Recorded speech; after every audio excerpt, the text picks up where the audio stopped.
Welcome into Duval Daily, presented by GenJag.com. I'm Jordan DeLuga. Thanks so much for tuning in here on Friday, November 15th. Couple sleeps away from your Jacksonville Jaguars taking on the Detroit Lions. One loss, Detroit Lions. What a dream that would be. So, I've talked about not really wanting to preview these games fully because it just seems kind of fruitless and y'all aren't super into it. But y'all might be super into this news. This report, you could say, from Josina Anderson, who heard this from a league source. Quote, heard from a couple people, the owner prefers to wait to make a decision after the season, but if they get blown out this weekend versus the Detroit Lions, change is possibly coming. So, nothing super definitive there, but a kind of glimpse into, again, from a league source, according to Josina Anderson, the fact that if this game goes the way it could, the way it probably will, there might be change sooner rather than later in Jacksonville. Now, does that mean it's Doug Peterson's last game? Does it mean Trent Baalke could be on the way out? Like, what does change mean exactly? I don't think you have to look too hard to guess it. It probably has to do with the coaching staff, maybe the front office. So there are many reasons for me that make this make sense. You know, for one, if they get blown out, that's 3-14 in the last season worth of games, dating back to last year. 3-14, 2-9 this year. Absolutely awful. Now, again, is Doug Peterson the only change that might be made? Like, could they fire Trent Baalke? Who knows? I think they both need to go, but it's not surprising that Shad Khan would probably like to wait to do anything until after the season. That's mostly been his MO. But I think if it gets out of hand here, it makes sense. The bottom line is what's happening here is not working. It hasn't been working for the last calendar year, and this would be the third blowout loss so far this year. Bills, Bears, Lions. Getting blown out in the NFL is unacceptable. And the Jaguars are like 13 or 14 point underdogs against the Lions. You just don't see very many lines like that, right? Getting blown out is unacceptable in the NFL. This is supposed to be a league of parity, which is certainly not the most even season, we'll say, when you look at the standings. There's a lot of teams with horrible records. But if it happens once in a season, you know, fine, whatever, as long as you're competitive and you're winning football games. 3 times is absolutely unacceptable. I don't care who it's against, right? That just should not happen. And so I think that that's part of the reasoning, you know, in any season, if you're getting blown out 3 times, unless it's like year one of a complete teardown,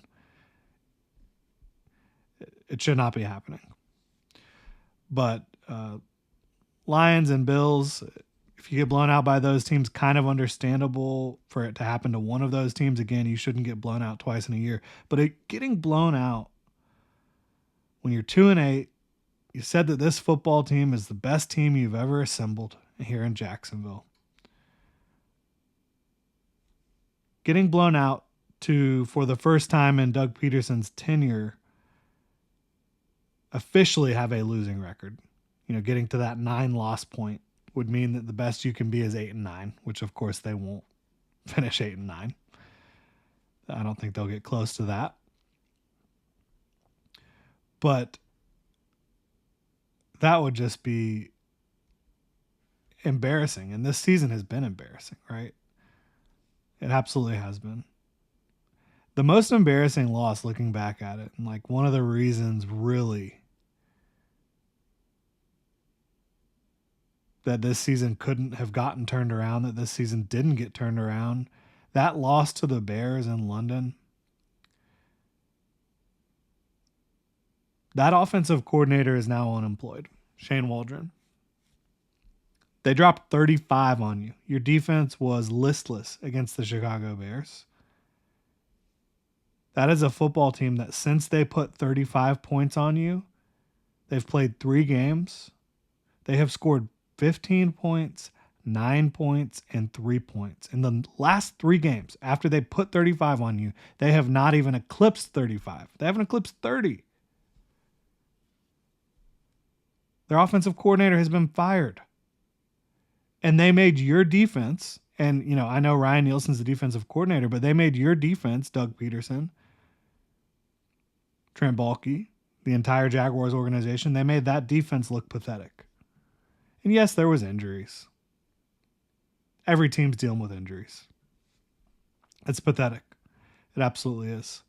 Going to continue talking about this one, but first, y'all got to check out Underdog Fantasy for Pick'em and a whole lot more. You can use code Duval Daily on their easy-to-use mobile app or UnderdogFantasy.com, and Underdog will give you a free pick to use on your first cash Pick'em entry, plus up to $1,000 in bonus cash when you deposit. This season, Underdog is running a special promo or bonus almost every single day.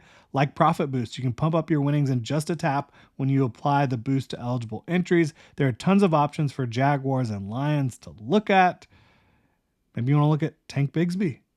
Maybe you want to look at Jahmyr Gibbs, David Montgomery to score a touchdown. Underdog has vulture protection to rescue your pick'em if your running back gets vultured.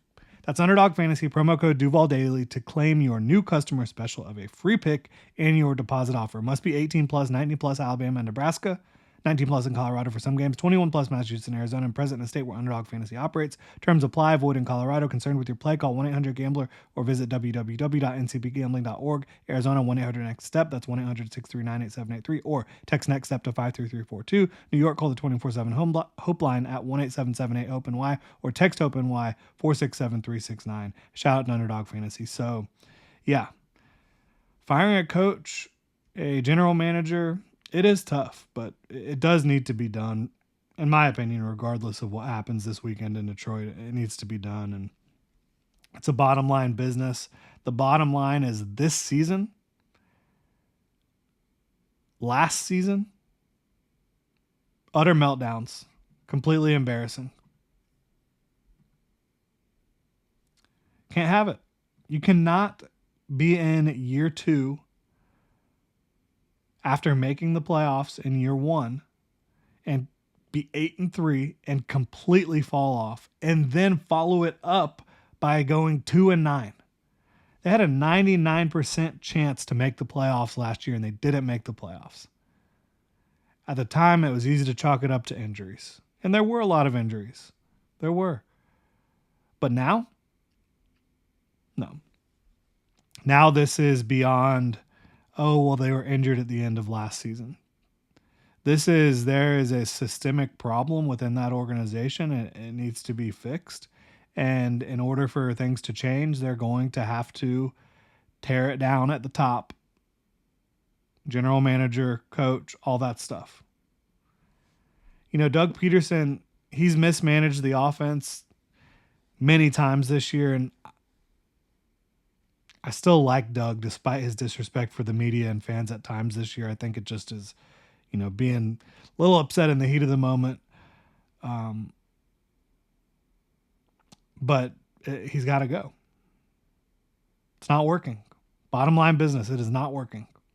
And again, so many examples this year of his play calling, play sequencing, play design, coaching, teaching, situational management, game management.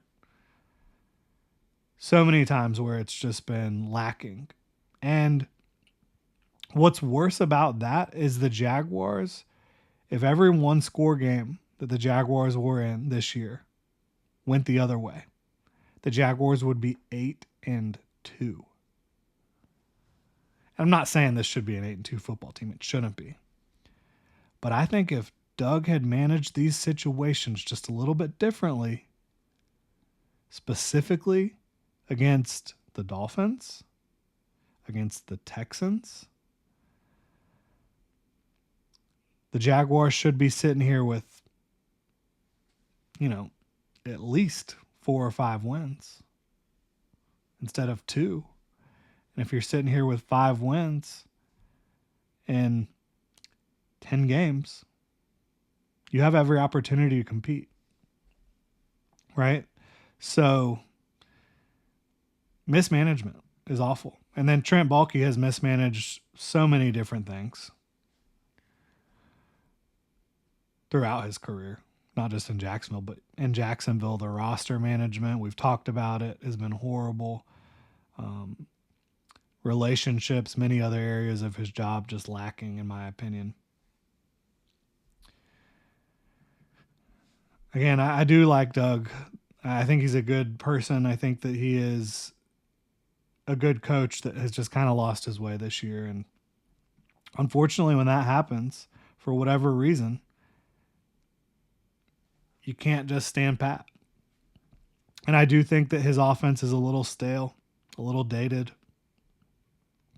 You need to bring in some new energy, some new perspective, and again, a group at the top, coaching, front office wise, that is in lockstep with the same vision for what this football team needs to be, because you have not had that here in Jacksonville. So really appreciate y'all tuning in. If you enjoy the content, please like, subscribe, hit that notification bell. You can also check out jinjag.com/shop, pick up some new Duval gear, become a channel member here on YouTube. Y'all have a good one.